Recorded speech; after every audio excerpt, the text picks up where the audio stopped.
केमिकलच्या रंगांमुळे भारतवासींसोबत जो जुलूम झाला आणि जो जुलूम सहन केला त्याचं वर्णन करणं माझ्या हातची बाब नाही. आपल्या ऋषीमुनींनी हा होलिकोत्सव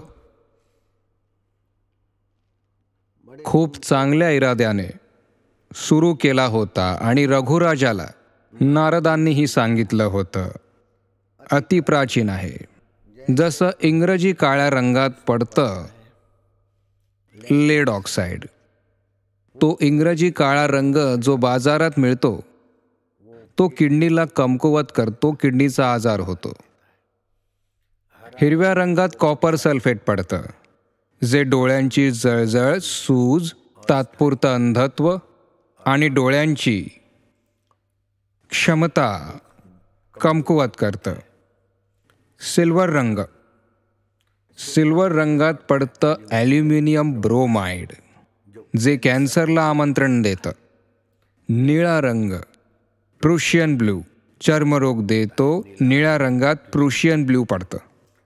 लाल रंगात पडतं मर्क्युरिक सल्फाइड त्वचेचा कॅन्सर निर्माण करतं. आणि जांभळा रंग जो बाजारात मिळतो त्यात पडतं क्रोमियम आयोडाईड जे अस्थमा, दम्याचा रोग आणि ॲलर्जी देतं. एकही रंग निर्दोष नाहीये. निर्दोष पळसाची फुलं दूर सारून इंग्रज शासकांच्या दबवण्यात आपल्या भारतीयांना करोडो रुपयांचा रंग तर गळ्यात मारतात, पण अरबो रुपयांचं आपलं स्वास्थ्य खराब होतं. तर मी यांचा विरोध केला. पळसाच्या फुलांचा रंग सुरू केला. अनेक लोकांना तंदुरुस्ती मिळाली.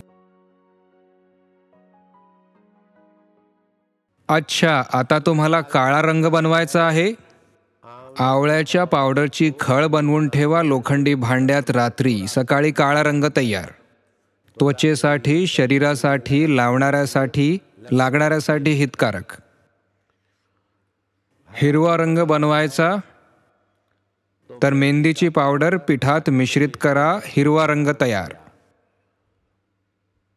कोरडा तपकिरी रंग बनवायचा तर केसांसाठी लाभदायक. मेहंदीत आवळा पावडर कालवा, मिश्रण करा. तपकिरी रंग तयार. कोरडा पिवळा रंग बनवायचा तर त्वचेसाठी हितकारक. अमलतास किंवा झेंडूची फुलं आणि हळद पावडर व बेसन मिश्रण. कोरडा, तो रंग बनेल पिवळा. लाल रंग बनवायचा तर लाल चंदन, जास्वंदीच्या फुलांचं चूर्ण. लाल रंग तयार.